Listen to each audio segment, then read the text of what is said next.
Hello, good morning. Alam mo, tayong mga magulang, lahat gagawin natin para sa anak natin, ano?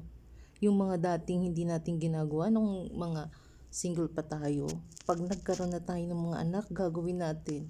Yung mga trabaho na hindi natin nagpapasok, mapapasok at mapapasok natin yan para lang doon sa mga anak natin. Kaya dapat doon naman sa mga anak, ma-appreciate nila yung mga ginagawa ng magulang. Kung mga pinagsasabihan sila, sana makinig. Tayong mga magulang, 'di ba? Kahit pinagsasabihan talaga natin yung mga anak nila para sa kanila din 'yon. Pero maraming anak na hindi naman nakikinig kahit anong pakiusap ng magulang, sige pa rin. Yung pa ring sinusunod yung sa kanila. Kasi hindi pa nila tayo nauunawaan dahil wala pa naman silang pamilya. Hindi ga Kasi tayo, 'di ba, nung kabataan natin, ganun din tayo, mahirap pagsabihan. Pero nung nagkapamilya tayo, dun din lang tayo natuto.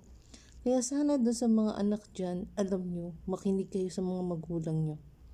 Dahil yung mga sinasabi ng magulang nyo, pinagdaanan nila yan. Kaya kayo pinagsasabihan kasi ayaw nila na matulad kayo. Kaya sana sa mga kabataan ma-appreciate nyo yung ginagawa ng magulang nyo, yung pagsasakripisyo. Kasi pag naging magulang kayo, ganun din yun. Kasi ang magulang, yun ang refleksyon ng anak. Kaya kung ano yung makikita nila sa magulang nila, yun din yung ginagaya ng anak. Doon naman sa mga magulang, syempre pag magulang na tayo, dapat kung ano yung alam nating makakabuti, yun din yung ipakikita natin sa mga anak natin. 'Di ba? Agaya nung ibang magulang dyan.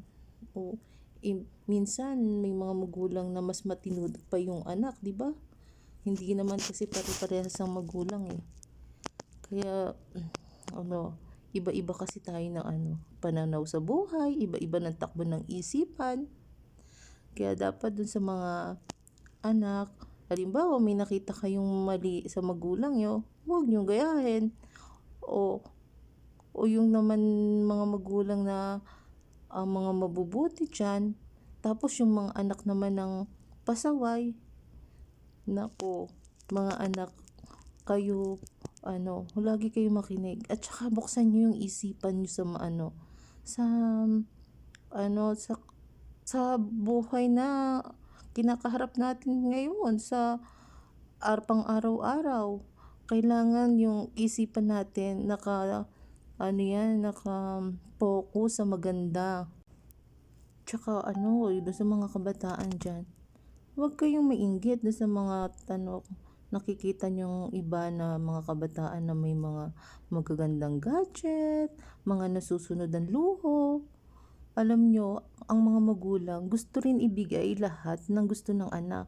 Kaya lang minsan sana maunawaan nyo na ang mga magulang nyo na kung may trabaho man sila, hindi ganun kalaki ang kita nila gaya sa iba. Kasi may mga ibang bata, hindi nila naiintindihan yung sitwasyon ng buhay nila. Hindi nila naiintindihan na yung iba yung sitwasyon nila doon sa nakikita nila. Kasi may mga bata naiinggit sila dahil yung ibang mga kagaya nila kabataan na ibibigay ang luho ng mga magulang. Tapos di sila nakakaunawa.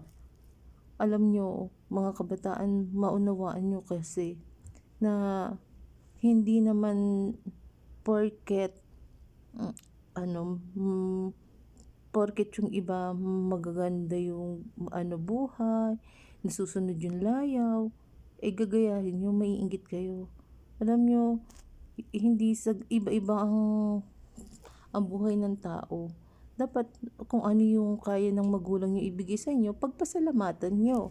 At kayo, mag-aral kayong mabuti para pagdating ng panahon, yung mga gusto nyo bilhin, mabili nyo. Yung mga hindi nabigay sa inyo ng magulang nyo, alam nyo ba na napakahirap sa isang magulang yung makita nila na yung anak nila may mga bagay na gusto na hindi nila kaya ibigay. Kaya sana sa mga anak dyan, maunawaan nyo yung mga magulang nyo.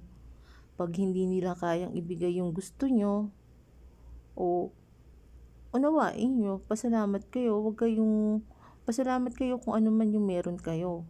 at mag-aral kayong mabuti para pagdating ng panahon lahat ng mga bagay na gusto nyo, mabili nyo. At isa pa, makatulong din kayo sa magulang nyo. Alam nyo, minsan, yung mga kabataan, nalululong sila sa hindi magandang bisyo o dahil sa barkada.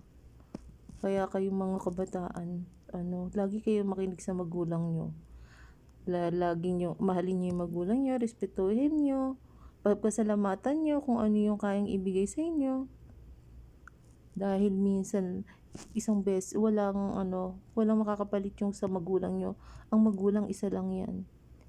Ang mga kaibigan, maraming kaibigan dyan sa tabi-tabi. Lalo na kung mga mapera kayo. Maraming kaibigan na lalapit sa inyo. Kaya sa mga kabataan, mahalin ang magulang. Kung ano man yung nabibigay niya sila sa inyo ngayon, pagpasalamat.